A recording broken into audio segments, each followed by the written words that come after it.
I adjusted my reflection in the bathroom mirror for the third time, smoothing down my hair and checking my makeup. William would be picking me up in 10 minutes for his company's annual gala, and I wanted everything to be perfect. After 3 years together, I still felt the familiar flutter of nerves before our important events. "You look beautiful, honey," my roommate Grace called from the doorway, but her smile seemed strained. "Though, are you sure about that dress? It's a bit much for someone who—" "Someone who what?" I turned to face her, already knowing the answer. "Well, you know William works with all those gorgeous models and actresses. Maybe something more." Understated. I looked back at my reflection.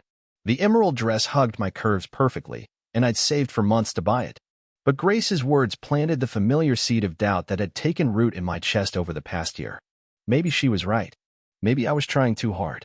20 minutes later, William finally pulled up in his BMW, horn honking impatiently. I hurried out, hiking up my dress slightly to navigate the steps in my heels. "You're late," he said without looking at me as I slid into the passenger seat. "I'm sorry, whatever. We're already behind schedule." His eyes finally swept over my outfit, and his expression tightened. "That dress is a bit much, don't you think? This isn't some nightclub, Catherine. These are important people." The word stung, but I forced a smile. "I can change if you want. It'll only take—" "We don't have time." He pulled away from the curb with more force than necessary. "Just try not to draw attention to yourself tonight, okay? I'm up for a promotion, and I need everything to go smoothly." I nodded and stared out the window, swallowing the hurt. This was William's world. Sleek, polished, successful. I was lucky he'd chosen me, a struggling graphic designer from a middle-class family in Norwich. At least, that's what everyone kept telling me. The gala was held at the Mohegan Sun, and walking into the ballroom felt like entering another universe. Women in designer gowns glided across marble floors, their laughter tinkling like champagne glasses. Men in perfectly tailored tuxedos discussed deals worth more money than I'd see in a lifetime. William, a tall blonde in a silver gown that probably cost more than my rent, approached us, air-kissing both his cheeks. "So good to see you. And this must be—" Her eyes swept over me dismissively. "Catherine, right?" "Yes, nice to meet you, Victoria." I extended my hand, but she'd already turned back to William. "I heard about the maritime account. Congratulations. You must be so relieved after that disaster with—" "Let's not talk shop," William interrupted, but his hand moved possessively to my lower back. "Victoria, you know how these things bore the ladies." I bristled but said nothing. I had a degree in business administration and had helped William prepare for several client presentations, but apparently that didn't matter in this crowd. The evening continued in much the same way. William introduced me when he had to, but mostly I stood beside him like an accessory, smiling and nodding while he networked. When I tried to contribute to conversations about marketing strategies or brand development, I was either ignored or gently redirected to safer topics like fashion or weekend plans. "You're awfully quiet tonight," William murmured during a lull, his breath warm against my ear. "I'm just listening," I replied, though what I really wanted to say was that no one seemed interested in hearing what I had to say anyway. "Good girl. You know how important tonight is for us." Us. As if his career advancement would benefit me in any meaningful way beyond the privilege of attending more events where I felt invisible. The evening's low point came during dinner.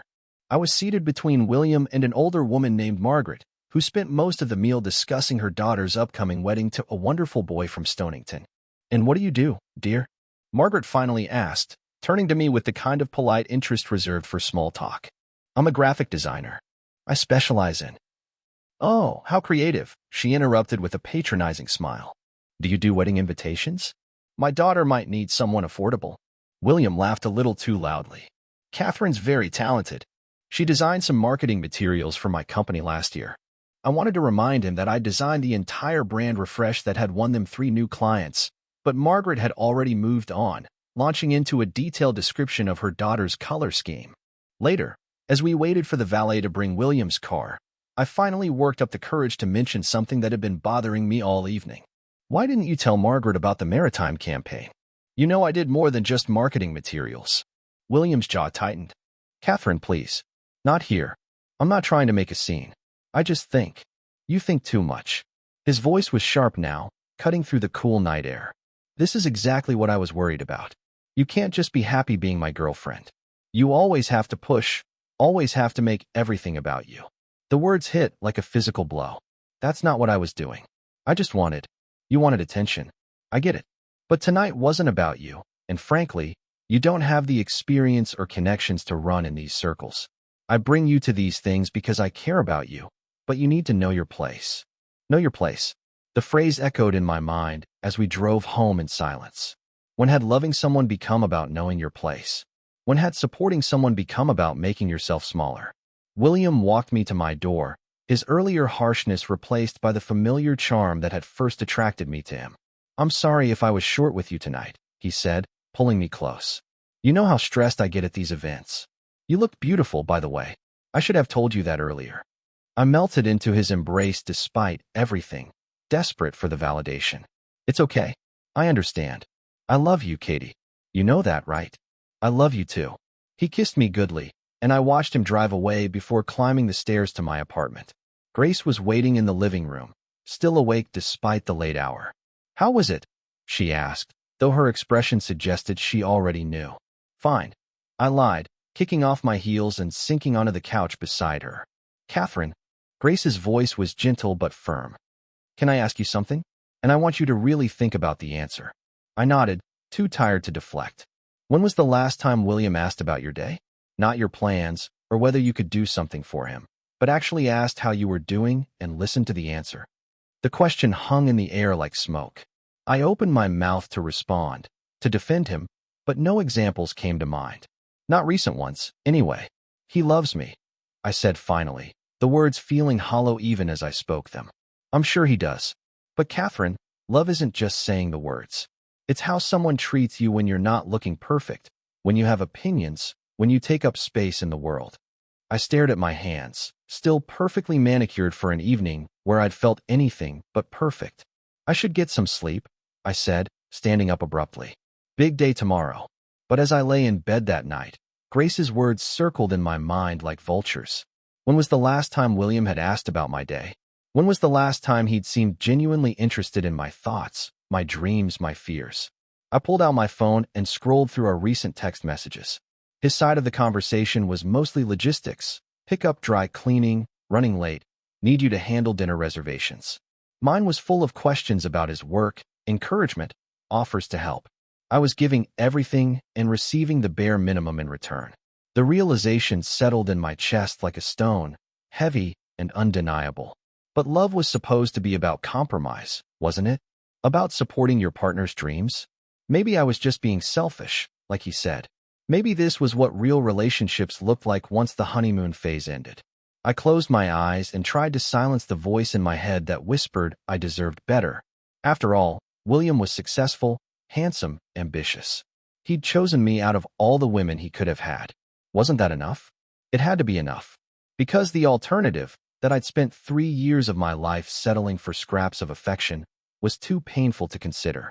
The modeling agency rejection letter arrived on a Tuesday morning, mixed in with bills and grocery store circulars. I stared at the thin envelope for a long moment before opening it, already knowing what it would say. Thank you for your interest in representation with Connecticut models. While we appreciate you taking the time to submit your portfolio, we don't feel you're the right fit for our current roster. The familiar sting of rejection washed over me, but it wasn't devastating anymore. Just disappointing. I'd been sending out portfolios for months now, a secret dream I'd been nurturing alongside my graphic design work. The photography classes I'd been taking at night in New Haven had awakened something in me, a desire to be on the other side of the camera for once.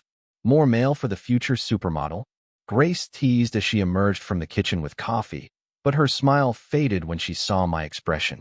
Oh, honey, it's fine, I said quickly, crumpling the letter. It was a long shot anyway. Don't say that. You're beautiful, Katie. These agencies don't know what they're talking about. I appreciated her loyalty, but part of me wondered if William had been right when he'd laughed at my modeling aspirations last month. Catherine, be realistic, he'd said. You're pretty, but you're not model pretty. There's a difference. The words had stung, but hadn't he just been trying to protect me from disappointment? That's what I told myself, anyway. My phone buzzed with a text from William. Dinner at 8. Where's something nice? Important client. No, please. No. How was your day? Just an expectation that I'd be available and appropriately dressed. I typed back a confirmation and tried to ignore the tiny flare of resentment in my chest. At 7:30, I stood in front of my closet trying to decode something nice. Too casual, and I'd embarrass him. Too formal, and I'd be trying too hard. I settled on a black wrap dress that William had complimented once, paired with the pearl earrings my grandmother had left me. William picked me up 20 minutes late, as usual, but this time he wasn't alone. A stunning brunette sat in the passenger seat, and I felt my stomach drop. "Catherine, meet Isabella Chun," William said as I slid into the back seat. "She's the creative director at Hartford & Associates." "Isabella, this is my girlfriend, Catherine." Isabella turned to offer me a perfectly manicured hand and a smile that didn't reach her eyes. "So nice to finally meet you. William talks about you constantly." "Nice to meet you too," I managed, wondering why this was the first I'd heard of Isabella if William talked about me so much. "Isabella just moved here from Boston," William continued as we drove toward the restaurant. "She's working on some amazing campaigns. You should hear about the Coastal Beauty shoot she directed last month." I listened from the back seat as they discussed industry contacts and creative visions, their conversation flowing with an ease that William and I hadn't shared in months. When I tried to contribute a comment about brand positioning, Isabella politely acknowledged it before steering the discussion back to topics I wasn't qualified to join. At dinner, I found myself relegated to the role of silent observer once again. William hung on Isabella's every word, laughing at her stories and asking thoughtful follow-up questions. When had he stopped being this engaged with me? "Catherine's a graphic designer," William mentioned during a brief lull, almost as an afterthought. "Oh, how wonderful," Isabella said with the same tone Margaret had used at the gala. "Are you freelance or with an agency?" "Freelance, mostly, though I've been doing some work for William's company." "That's so sweet. It must be nice to have projects to work on." The implication that my work was somehow less serious than hers wasn't lost on me. "Actually, Catherine designed our entire brand refresh last year," William said, and I felt a flicker of hope. Finally, some recognition. "How fun. I love when couples can mix business and pleasure." Isabella's smile was sharp, though I always say it's important to maintain professional boundaries. "Don't you think, William?" He nodded thoughtfully. "Absolutely. We've been transitioning some of Catherine's projects to outside agencies. It's better for everyone." My fork froze halfway to my mouth. This was the first I'd heard of any transition. "Those projects were some of my best clients," referred by William himself. "I think that's wise," Isabella continued. "Romantic relationships can complicate professional dynamics. I've seen it cause problems in other companies." I wanted to speak up, to point out that my work had consistently exceeded expectations and brought in new business. But something in William's expression warned me to stay quiet. This wasn't my conversation to join, apparently. The rest of the evening passed in a blur of industry talk and barely concealed flirtation. I watched William transform into a version of himself I barely recognized. Animated, charming, intellectually engaged. When had he stopped being that way with me? "We should do this again soon," Isabella said as we waited for our cars outside the restaurant. "Maybe next time we can discuss that collaboration opportunity." "Definitely," William agreed, his voice warm in a way that made my chest tighten. "I'll call you tomorrow." They exchanged business cards, though I noticed Isabella's fingers lingered against his hand a moment longer than necessary. I felt invisible standing beside them, like a child waiting for the adults to finish talking. On the drive home, William was unusually quiet. "Isabella seems nice," I ventured, hating how small my voice sounded. "She's brilliant. One of the most creative minds I've ever worked with." "What was that collaboration she mentioned?" William's hands tightened on the steering wheel. "Just some potential projects. Nothing concrete yet." "And the transition of my projects? When were you planning to tell me about that?" "Catherine, don't make this about you. It's a business decision. Business decisions that affect my income usually involve me in the discussion." "You're being dramatic. You have plenty of other clients." I wanted to argue, to point out that I'd built my reputation largely through the work I'd done for his company. But the set of his jaw told me the conversation was over. Later that night, I lay in bed staring at the ceiling while William slept beside me, one arm thrown possessively across my waist. But instead of feeling comforted by his presence, I felt trapped. I thought about the way he'd looked at Isabella tonight, interested, engaged, alive. When was the last time he'd looked at me that way? When was the last time we'd had a conversation that lasted more than 5 minutes without him checking his phone or changing the subject? I slipped out of bed and padded to the bathroom, studying my reflection in the mirror. Same face that had been rejected by another modeling agency that morning. Same body that William claimed to love, but never seemed to really see anymore. Maybe I wasn't model material. Maybe I was ordinary, forgettable, replaceable. Maybe William was just settling for me until something better came along. The thought should have been devastating, but instead, it felt almost liberating.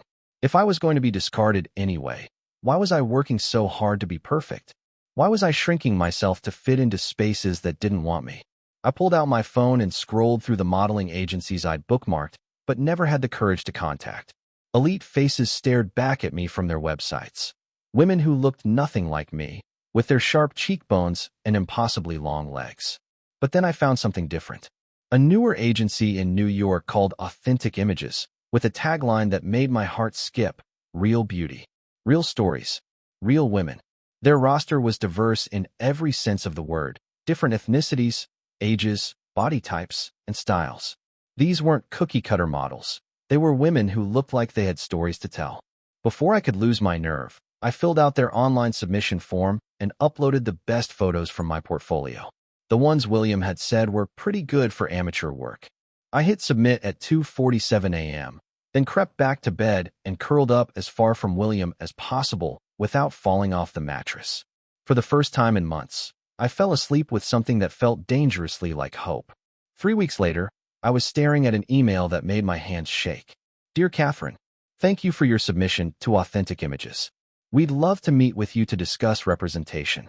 Are you available for a meeting this Friday at 2 p.m.? Best regards, Samuel Kim, Talent Acquisition. I read it 3 times before it sank in. Someone wanted to meet with me. Someone saw potential in the face that had been rejected by countless agencies. Oh my God, Grace squealed when I showed her the email. Catherine, this is huge. It's just a meeting, I said, but I couldn't stop smiling. They probably meet with everyone. Don't you dare downplay this. When's the meeting? Friday at 2. My smile faded. I'll have to take time off work. So take time off. This could change everything. Friday couldn't come fast enough. I spent the morning getting ready with more care than I'd taken in months, choosing a simple but elegant outfit that made me feel confident without trying too hard. For once, I was dressing to please myself, not to avoid William's criticism. The Authentic Images office was in Soho, housed in a converted warehouse with exposed brick walls and floor-to-ceiling windows. It felt creative and welcoming in a way that the sterile offices of other agencies hadn't. Samuel Kim turned out to be a soft-spoken man in his 30s with kind eyes and an easy smile. Catherine, thank you for coming in. Can I get you some coffee? Please, I said, settling into a comfortable chair across from his desk. I have to tell you, your portfolio really stood out to us. There's something authentic about your look, something that feels genuine rather than manufactured.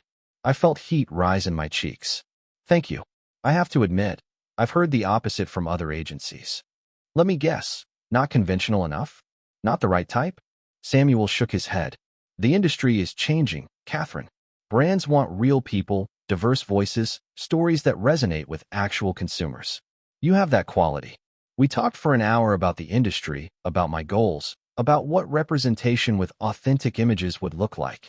It felt like the first professional conversation I'd had in months where I wasn't talked down to or dismissed. I'd like to offer you a contract, Samuel said finally.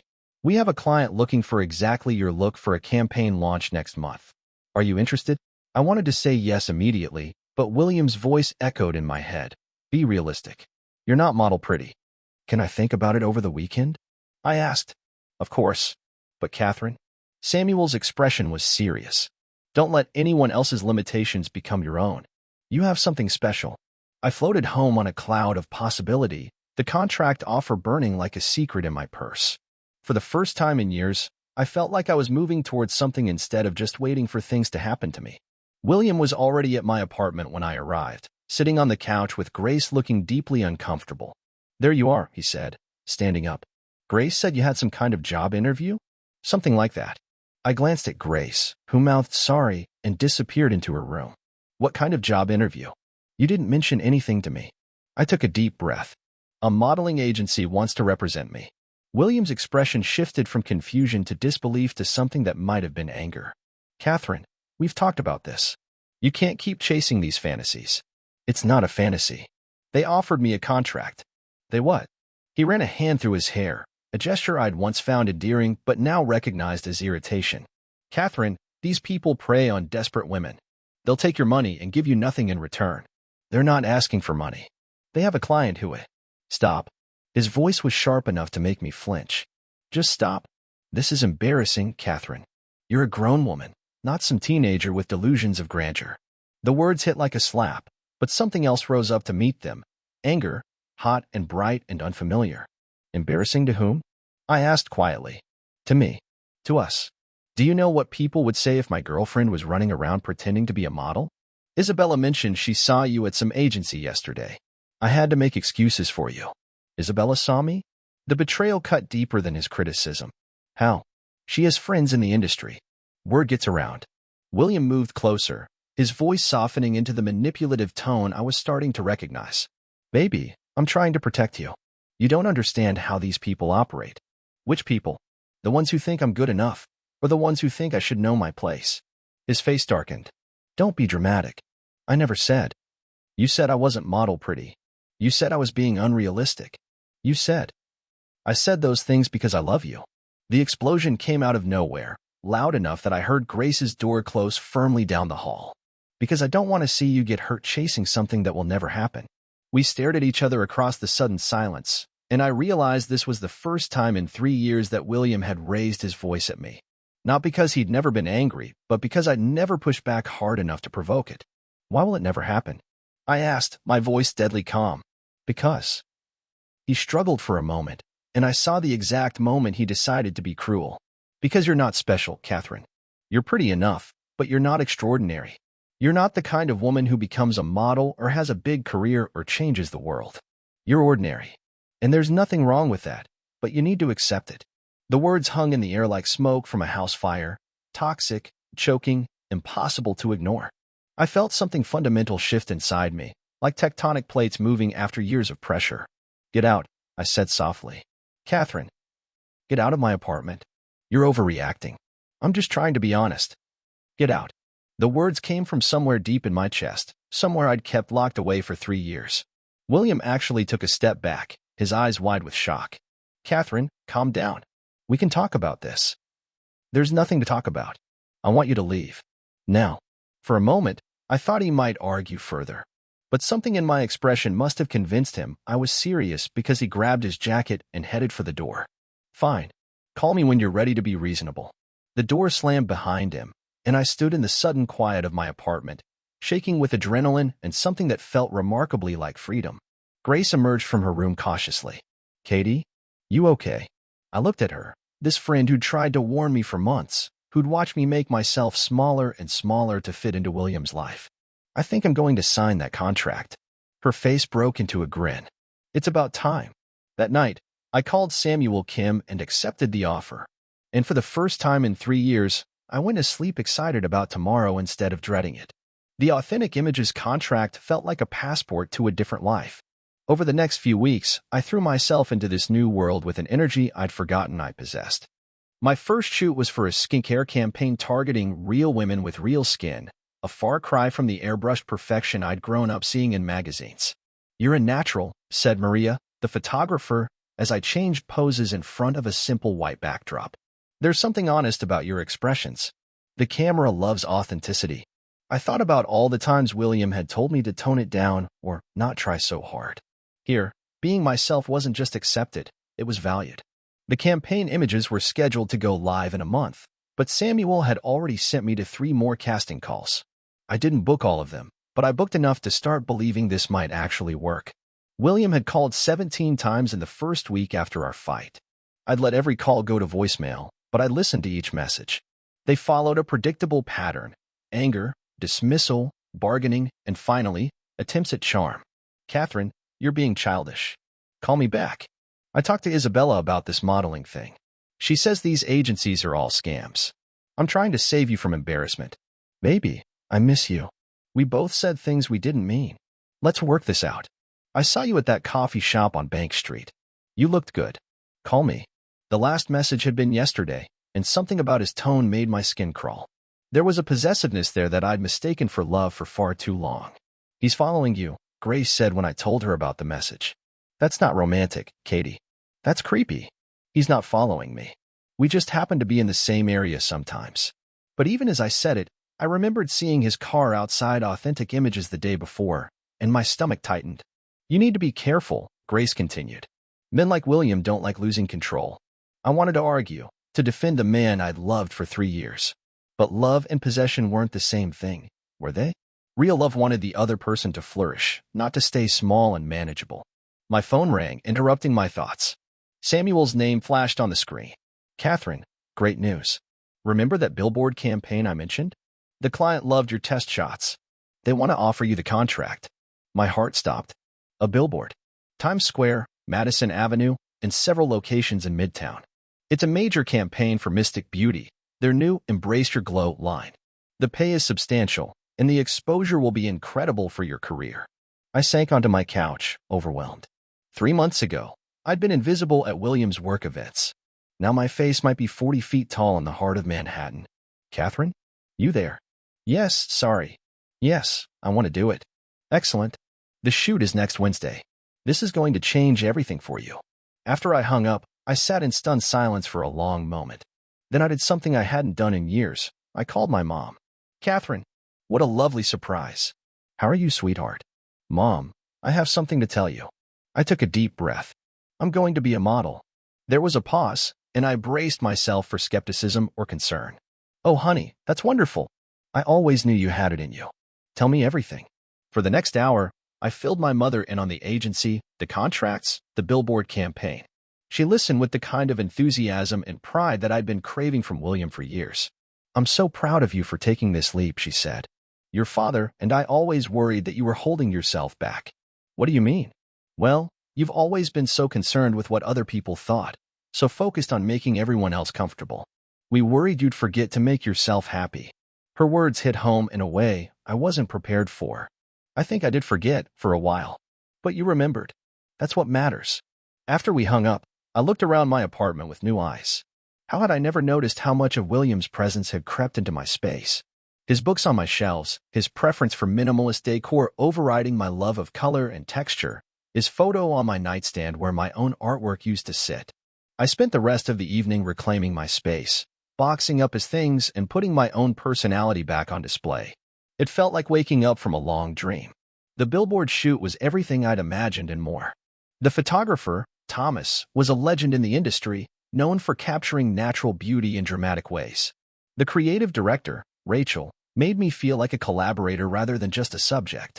"We want this campaign to celebrate women who glow from within," Rachel explained as the makeup artist worked her magic.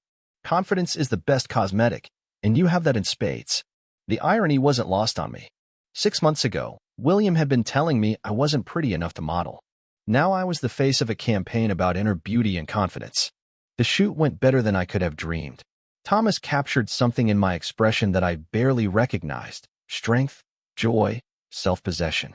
When he showed me the images on his camera, I saw a woman who looked nothing like the timid girlfriend who'd shrunk into corners at cocktail parties. "These are incredible," I breathed, scrolling through shot after shot of myself looking powerful and radiant.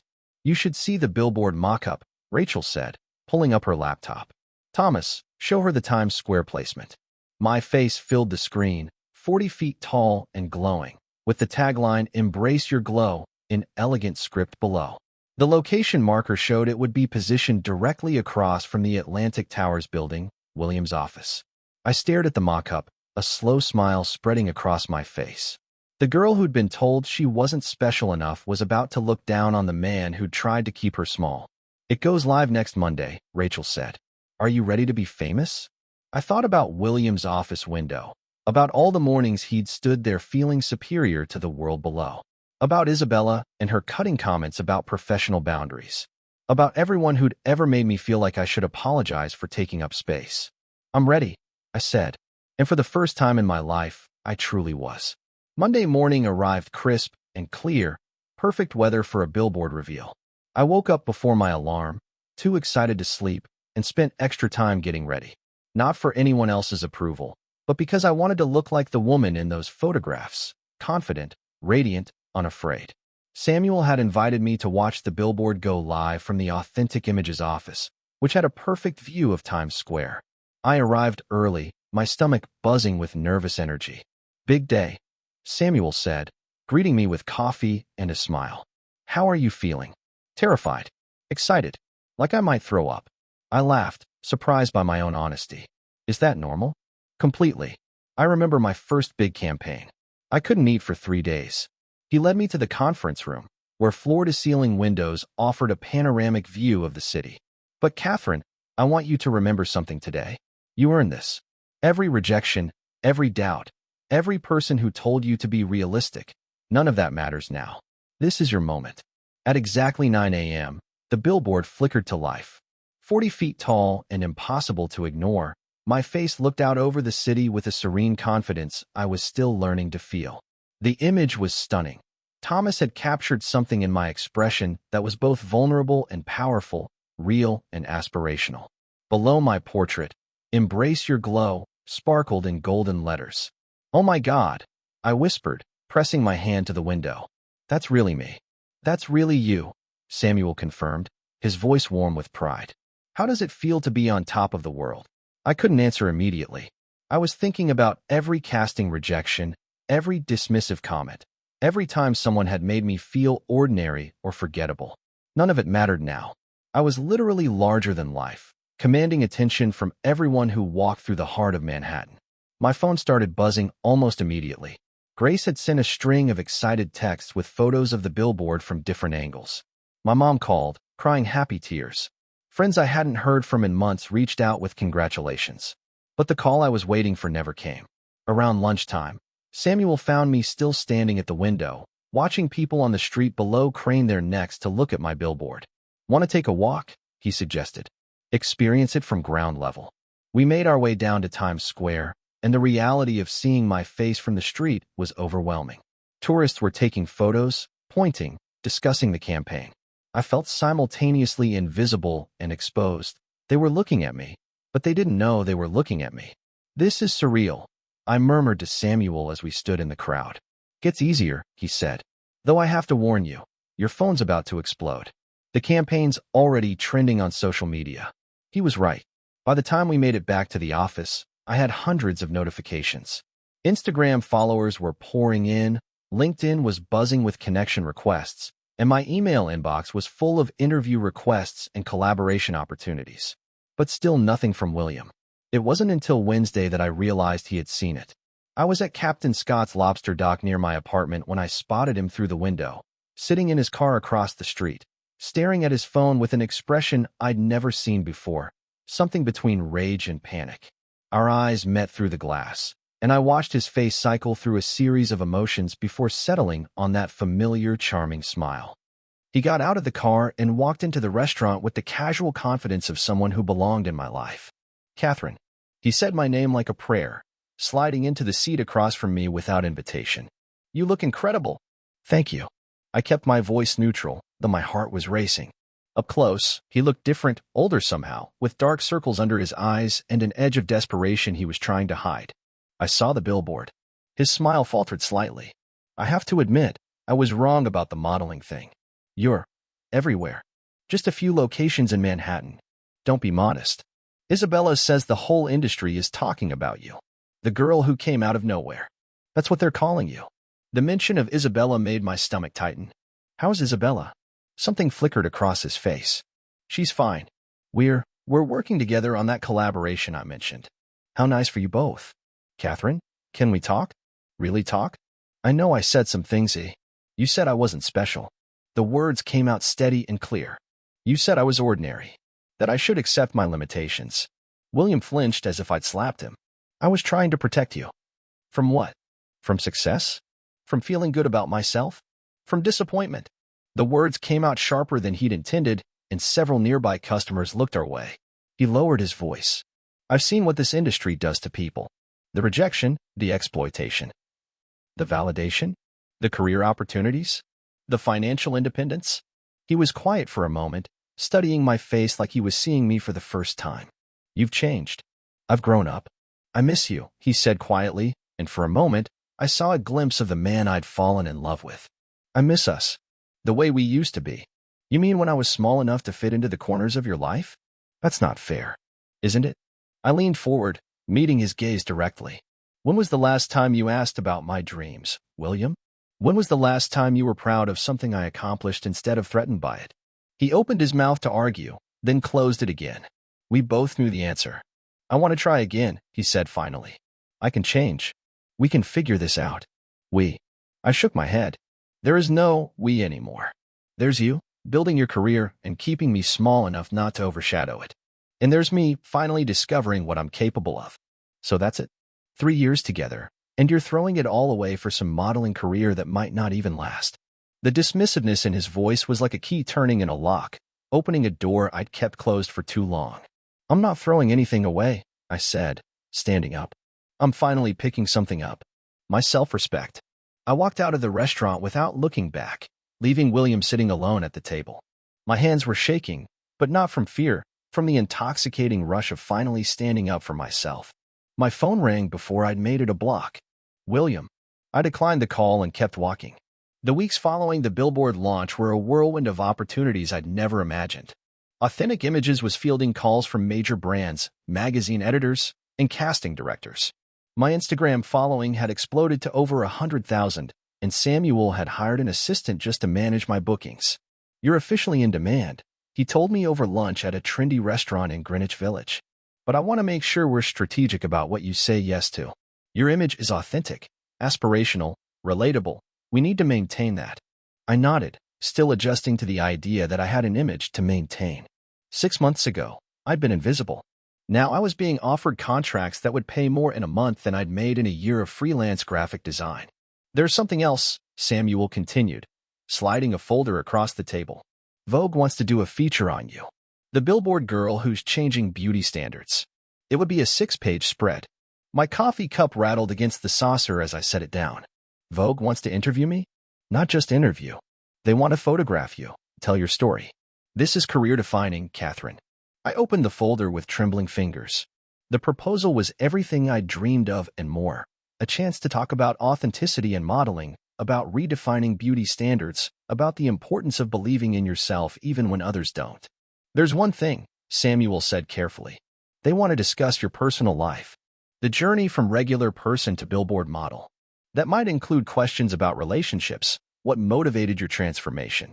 I thought about William, about the years I'd spent making myself smaller. About the night he'd called me ordinary and unremarkable. About the way he tried to manipulate me back into accepting his version of who I should be. I can handle that, I said. The Vogue shoot was scheduled for the following week at a studio in Brooklyn. I arrived to find a team of 15 people dedicated to making me look and feel extraordinary. The photographer, Elena Santos, was known for her intimate portraits of powerful women. I want to capture the real you, Elena explained as her team worked on my hair and makeup. Not the Billboard version, not the magazine version. The version that had the courage to bet on herself. The interview happened between outfit changes, conducted by senior editor Catherine Walsh. She was sharp, insightful, and genuinely interested in my story. What made you decide to pursue modeling after years in graphic design? She asked. I think I was ready to stop being invisible, I said, the words coming easier than I'd expected. I'd spent so long trying to be the perfect girlfriend, the perfect employee, the perfect everything, that I'd forgotten who I actually was. Was there a specific moment of realization? I thought about that day at Captain Scott's, about William's face when he saw my billboard.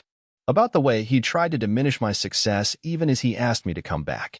Someone I loved told me I wasn't special enough to succeed at this. That I was ordinary and should accept my limitations. I met Catherine's eyes. I realized that anyone who wants to keep you small doesn't deserve to be part of your big life. The interview went on for over an hour, covering everything from industry beauty standards to the importance of authentic representation.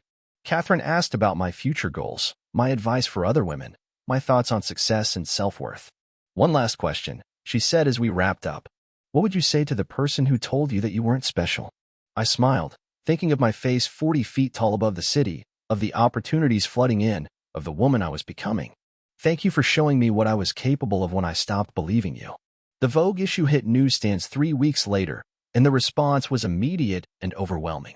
The 6-page spread was stunning, Elena had captured something luminous and powerful in every shot. But it was the quotes that really resonated with people. "Anyone who wants to keep you small doesn't deserve to be part of your big life," was trending on social media within hours. Women were sharing their own stories of breaking free from limiting relationships and toxic expectations. My phone rang constantly with interview requests, speaking opportunities, and collaboration offers. Ellen's people called. Good Morning America wanted me for a segment on self-empowerment. Brands were lining up to work with the Billboard girl, who had become a symbol of authentic confidence. But the call I was expecting came from an unexpected source. "Catherine? It's Isabella Chin." I nearly dropped my phone. "Isabella. Hi. I hope you don't mind me calling. I got your number from William." There was a pause. I wanted to apologize. Apologize for what? For the way I treated you. At dinner, at industry events. I was competitive, I suppose. Threatened. You were everything I thought I wanted to be, genuinely loved, supported, secure in your relationship. I almost laughed at the irony. Secure in my relationship? You seemed so confident in who you were, so comfortable in your own skin. It made me defensive. Her voice was small, vulnerable in a way I'd never heard before. I realized now that I was projecting my own insecurities. "Isabella, I saw the Vogue article. What you said about someone keeping you small. I think I was part of that. I think I helped William believe that you weren't good enough for his world. The admission hung between us like a bridge I could choose to cross or burn. Why are you telling me this?" I asked. "Because I was wrong. And because..." She took a shaky breath. "Because William has been calling me nonstop since your Billboard went up. He's obsessed with your success, with proving that he wasn't wrong about you. It's not healthy, Catherine. He's not healthy." Something cold settled in my stomach. "What do you mean?" "He's been showing up at events where he thinks you might be. He has Google alerts set up for your name. He talks about you constantly, about how he made you, how you owe your success to the confidence he gave you." Her voice grew firmer. "It's not romantic. It's frightening." I sank onto my couch, processing this information. I noticed William's car outside my apartment building twice in the past week, but I convinced myself it was coincidental. "I needed you to know," Isabella continued. "And I needed to apologize for my part in making you feel less than extraordinary. Because that Vogue article? That Billboard? That's not luck or timing. That's you finally showing the world who you've always been." After we hung up, I sat in the growing darkness of my apartment, thinking about second chances and the complicated nature of forgiveness. Isabella's apology felt genuine, born from her own growth rather than a need for absolution. But her warning about William felt more urgent. As if summoned by my thoughts, my phone buzzed with a text from him. "Saw the Vogue article. We need to talk. I'm outside." I looked out my window and saw his familiar BMW parked across the street, engine running. He was sitting in the driver's seat, looking up at my building with an intensity that made my skin crawl. This wasn't love. This was possession. And I was done being possessed. I called Samuel. "Catherine? Everything okay?" "I need security," I said, watching William get out of his car and start toward my building. "And I think I need a lawyer." The restraining order was easier to get than I'd expected. William's pattern of showing up uninvited, his refusal to accept my clear rejection, and Isabella's testimony about his obsessive behavior were enough for the judge to grant a temporary order of protection. "This is just the beginning," my lawyer, Jennifer Park, explained as we left the courthouse. "If he violates this order, he'll face criminal charges." "But Catherine, you need to be careful. Men like this don't like losing control." I nodded, trying to ignore the fear creeping up my spine. The successful, charming William I'd dated for 3 years was beginning to feel like a stranger. Or maybe I was finally seeing who he'd always been. The restraining order was served on a Thursday. On Friday, I received a call from the security desk at Authentic Images. "Ms. Burke? There's a William Thompson here asking to see you. He says it's about a business matter." My blood ran cold. "Please tell him I'm not available and that he needs to leave the premises immediately. If he refuses, call the police." "Understood. Should I send security up to your floor?" "Yes, please." 20 minutes later, Samuel appeared at my office door with 2 security guards flanking him. "He's gone," Samuel said, settling into the chair across from my desk. "But Catherine, this is getting serious. We need to talk about additional security measures." I nodded, hating that my success was being overshadowed by William's inability to let go. "What do you recommend?" "Private security when you're traveling to shoots or events. A different entrance to the building. Maybe consider relocating temporarily." The idea of being driven from my own life made me angry in a way I hadn't expected. I'm not running away. I worked too hard to get here to let him scare me into hiding. I admire that, but your safety comes first. That evening, I was at home reviewing contracts when my building's doorman called. Ms. Burke? I'm sorry to bother you, but there's been someone asking questions about you down here. Different person than usual, a woman this time. Says she's a journalist, but something felt off. My stomach dropped. Can you describe her? Tall, blonde, very put together. Designer clothes. She was asking about your schedule, when you come and go. It had to be someone William had sent, maybe even Isabella despite her apology. The thought that my private life was being investigated made me feel violated in a new way. Thank you for calling. Please don't give out any information about residents, and let me know if anyone else comes around asking questions. I hung up and immediately called Jennifer Park, but it went straight to voicemail. Then I called Samuel, who answered on the first ring. Catherine? What's wrong? I told him about the woman at my building, about the growing sense that I was being watched and followed. That's it, Samuel said firmly. You're not staying there tonight. Pack a bag. You can stay at my place. I have a guest room and a doorman who actually knows how to handle security. Samuel, I can't keep running. You're not running. You're being smart. There's a difference. An hour later, I was settled in Samuel's spare room in his Upper West Side apartment, feeling simultaneously grateful for his protection and furious that I needed it. I'd gone from invisible to famous to hunted in the span of 6 months. My phone rang as I was getting ready for bed. Unknown number. Hello, Catherine. William's voice was different, softer, more vulnerable than I'd heard in months. Please don't hang up. You're violating a restraining order by calling me. I know, and I'm sorry, but I needed to hear your voice. I needed to explain. Against my better judgment, I stayed on the line. Something in his tone was more broken than threatening.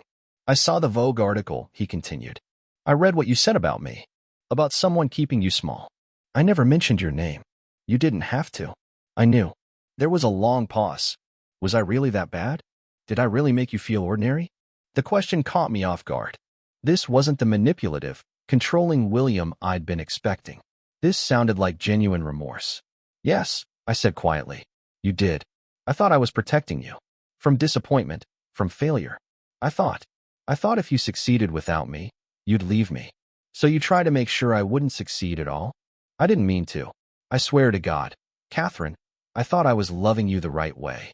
I closed my eyes, feeling the familiar pull of his vulnerability. This was how he'd always operated. Moments of cruelty followed by heartfelt apologies that made me question my own perceptions. William, the restraining order. I know. I'll stay away. I promise. I needed you to know that I'm proud of you. Seeing you on that billboard. Reading about your success. You're everything I always knew you could be. You told me I wasn't special. I was wrong. I was so fucking wrong, and I don't know how to live with that. For a moment, I almost felt sorry for him. Almost.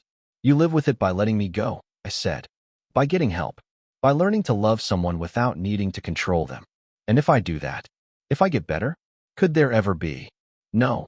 The word came out firm and final. What we had wasn't love, William. It was possession, and I deserved better than that. I hung up before he could respond, then immediately called my lawyer and left a voicemail about the violation of the restraining order. But even as I tried to sleep that night, I couldn't shake the sound of his voice. Lost, broken, genuinely remorseful. Was it possible he really hadn't understood what he was doing? Could someone be toxic without meaning to be? It didn't matter, I realized. Intent didn't erase impact. The reasons behind his behavior didn't change the years I'd spent feeling inadequate and invisible. Good people could do terrible things, but that didn't mean I had to accept those things or give them second chances. I'd spent 3 years making excuses for William's treatment of me. I wasn't going to spend another day doing it. The criminal charges against William for violating the restraining order were dropped when he agreed to enter a court-mandated therapy program and maintain no contact for a minimum of 1 year. I felt a complicated mix of relief and closure, not because I wanted him punished, but because the legal system had validated what I'd struggled to believe for so long. His behavior wasn't acceptable, and it wasn't my fault. 3 months later, my life had settled into a rhythm I'd never imagined possible. The Vogue article had opened doors I hadn't even known existed. I was booked solid through the end of the year, working with photographers and brands that represented everything I dreamed of when I first picked up a camera. But the real transformation wasn't professional, it was personal. "You're different," Grace observed over dinner at Abbott's Lobster in the Rough. "Lighter somehow." "I feel different," I admitted, cracking open a lobster claw. "Like I've been holding my breath for years and finally remembered how to exhale." "It shows. Even in your photos, there's something more confident, more joyful." She was right. The recent campaigns I'd done had a quality my earlier work had lacked.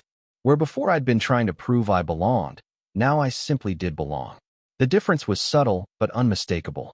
"I have something to tell you," I said, setting down my nutcracker. "I've been offered a contract with Revlon. Not just a single campaign, a 2-year deal as one of their brand ambassadors." Grace's eyes went wide. "Catherine, that's huge. It's insane. A year ago, I was designing flyers for Williams' company and getting rejected by agencies who said I wasn't pretty enough. Now I'm going to be the face of one of the biggest beauty brands in the world. You were always pretty enough. You just needed to believe it yourself." The Revlon announcement was scheduled for the following week, but I had a more personal milestone to celebrate first. Samuel had invited me to a gallery opening in Chelsea, not for work, but because he thought I'd enjoy the artist's exploration of identity and transformation. "Plus," he'd added with a grin, "there's someone I want you to meet." I arrived at the gallery feeling more confident than I had in years. I'd chosen a simple black dress that made me feel elegant without trying too hard, and for the first time in recent memory, I wasn't dressing to avoid criticism or seek approval. I was dressing for myself. The gallery was filled with Samuel's contacts from the fashion and art worlds, but the atmosphere was relaxed, intellectual. I found myself in genuine conversations about the artwork, about creativity and risk-taking, about the courage it took to put yourself out there. "You must be Catherine." I turned to find a man about my age with kind eyes and an easy smile.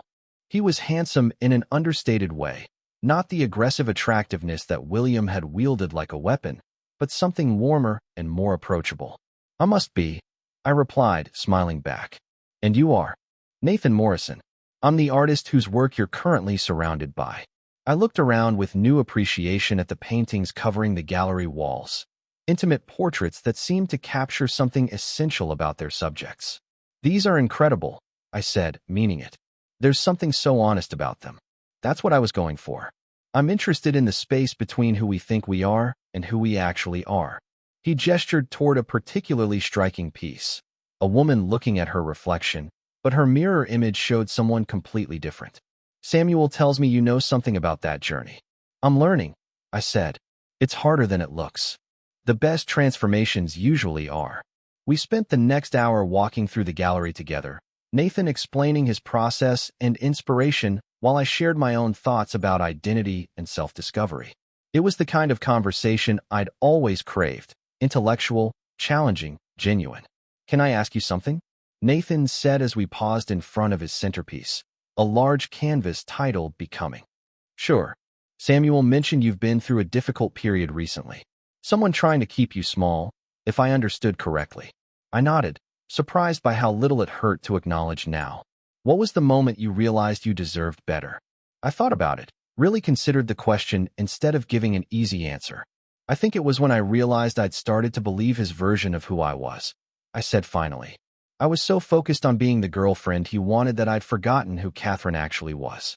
The moment I remembered, really remembered, that I had value independent of his opinion, everything changed. And now I'm learning to trust my own voice again, to take up space without apologizing for it. Nathan nodded thoughtfully. "That takes incredible courage." "It takes practice," I corrected. Courage was just the first step. As the evening wound down, Nathan asked if he could take me to dinner sometime, not as a professional networking opportunity, but as two people who'd enjoyed each other's company and wanted to explore that further. "I'd like that," I said and meant it. Walking home that night, I reflected on how different this felt from my early dates with William. There had been no game playing, no attempt to impress or manipulate, just two people connecting over shared interests and genuine curiosity about each other. My phone buzzed with a text from Samuel. "Saw you and Nathan talking. He's a good one. Treats people with respect, supports other artists, believes in lifting people up rather than tearing them down. Very different from your ex." I smiled and typed back, "That's exactly what I'm looking for." The next morning, I woke up in my own apartment. I'd moved back home after the restraining order was in place and made coffee in my favorite mug.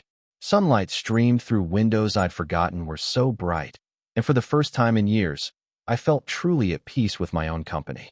My phone rang as I was reviewing the day's schedule. The caller ID made me smile. "Mom, Catherine, honey, I just saw the news about Revlon. Your father and I are so proud of you. The announcement isn't until next week. How did you? It's already leaked online. Entertainment Tonight, People magazine, everywhere." Her voice was bright with excitement. "My daughter, the supermodel." I laughed. "I don't know about supermodel, but it's pretty amazing." "It is amazing. And sweetheart, I hope you know how proud we are not just of your success, but of your strength. It takes courage to change your life like you have." After we hung up, I looked around my apartment, really looked at it. Gone were the neutral colors and minimalist aesthetic that William had preferred. In their place were vibrant paintings, cozy textures, plants that thrived in the abundant light. My space looked like me again. My laptop chimed with an email notification. The subject line made my heart skip. Billboard update, Times Square location. I opened the email to find photos of a new campaign going live in the same location where my Mystic Beauty billboard had appeared. This time, it was my face again, but for Revlon, 40 feet tall with the tagline, "Confidence never goes out of style." But what made me laugh out loud was the location marker in the photos. My billboard was still positioned directly across from the Atlantic Towers building, where William worked, where he'd have to see my face every morning when he arrived at the office. I thought about texting him, about calling to gloat or prove a point, but then I realized I didn't need to. His opinion of my success, or lack thereof, no longer mattered to me. The billboard wasn't a message to him, it was a celebration of who I'd become. Instead, I called Nathan. "Catherine, I was just thinking about you. Good thoughts, I hope. The best kind. What's up? I have some news to celebrate, and I was wondering if you'd like to have that dinner tonight instead of waiting for the weekend." "I'd love to. Should I ask how big this news is?" I looked at the email photos again, at my face smiling down over the city with unshakable confidence. "Big enough to be seen from space," I said. And for the first time in my life, I meant it. 1 year later, I stood in the same restaurant where William had tried to convince me to give up on modeling. But this time, I wasn't running from him or hiding from confrontation. I was meeting someone. Nathan arrived right on time, as he always did, carrying 2 cups of coffee and wearing the easy smile that had become my favorite sight in the world. "Extra shot, oat milk, no sugar," he said, handing me my perfectly prepared coffee. After 8 months of dating, he knew exactly how I liked everything, not because he demanded I change my preferences, but because he'd paid attention to what made me happy. "You're perfect," I said, accepting the coffee and a kiss. "I'm really not. But I'm perfect for you, which is what matters." We settled into a corner table, and Nathan pulled out his tablet to show me the final images from his latest portrait series, a collection called Women Who Glow that featured successful women from various industries. "I love how you captured Sarah," I said, studying the photo of a tech entrepreneur who'd built a billion-dollar company from her dorm room. "There's something fearless in her eyes." "She reminds me of someone else I know," Nathan said, giving me a meaningful look. I was about to respond when I saw a familiar figure through the window. William was walking down the street, head down, talking animatedly on his phone. He looked older, more stressed, and somehow smaller than I remembered. "Is that him?" Nathan asked quietly, following my gaze. "That's him." We watched as William passed by without noticing us, too absorbed in whatever crisis was consuming his attention. I felt nothing. No anger, no satisfaction, no longing. He was simply a person who had once been part of my story but was no longer relevant to my present. "How do you feel?" Nathan asked. "Free," I said, meaning it completely. My phone buzzed with a text from Samuel. "Vogue wants to do a follow-up feature. 1 year later, how the Billboard girl built an empire. Interested?" I showed Nathan the message, and he grinned. "An empire? That's a bit dramatic, isn't it?" I considered the question seriously. In the past year, I'd become one of the most recognizable faces in advertising. The Revlon campaign had led to contracts with 3 other major brands. I'd started my own production company, creating campaigns that featured diverse, authentic representations of beauty. I'd been featured on magazine covers, spoken at conferences about self-empowerment, and mentored young women entering the modeling industry. Most importantly, I learned to trust my own judgment, to take up space without apology, to choose people who celebrated my success rather than feeling threatened by it. Maybe not an empire, I said finally, but definitely a life I never could have imagined when I was trying to make myself small enough to fit into spaces that didn't want me. And now I build my own spaces. Nathan reached across the table and took my hand. I love watching you build. You create everything with such intention, your career, your relationships, your home. Even the way you drink coffee is purposeful. I laughed. It's oat milk. It's not that deep. It is, though. You choose things because they make you happy, not because they make someone else comfortable. That's revolutionary for someone who spent years apologizing for existing. He was right. The Catherine who had sat in this same restaurant 12 months ago, shrinking under William's criticism, felt like a different person entirely. That woman had been so desperate for approval that she lost herself in the process. This woman, the one holding hands with a man who loved her loudly and proudly, knew exactly who she was and what she deserved. Text Samuel back, Nathan said. Tell him yes to the follow-up article. You think I should? I think you should tell your story. Not for revenge or validation, but because somewhere out there is another woman who thinks she's ordinary, who's been told she's not special enough, who's making herself smaller to fit into someone else's life. She needs to know it's possible to choose differently. I typed back to Samuel. Yes. But this time, I want to talk about building something new, not just escaping something old. His response was immediate. Perfect. That's exactly the story the world needs to hear. As we left the restaurant, Nathan wrapped his arm around my waist, not possessively, but protectively. Like he was proud to be seen with me, proud to be part of my world. Where to now? He asked. I looked up at the sky, clear and bright with possibility. Anywhere we want, I said. That's the beautiful thing about knowing your own worth. The whole world opens up. We walked down the street together, two people who had found each other not because we needed to be completed, but because we were already whole and chose to share that wholeness with someone who appreciated it. Behind us, the restaurant faded into memory, another space I'd reclaimed, another piece of my story that belonged entirely to me. And somewhere across town, my face smiled down from a billboard, 40 feet tall and impossible to ignore, reminding everyone who looked up that confidence never goes out of style. I'd learned to embrace my glow, and the light was beautiful,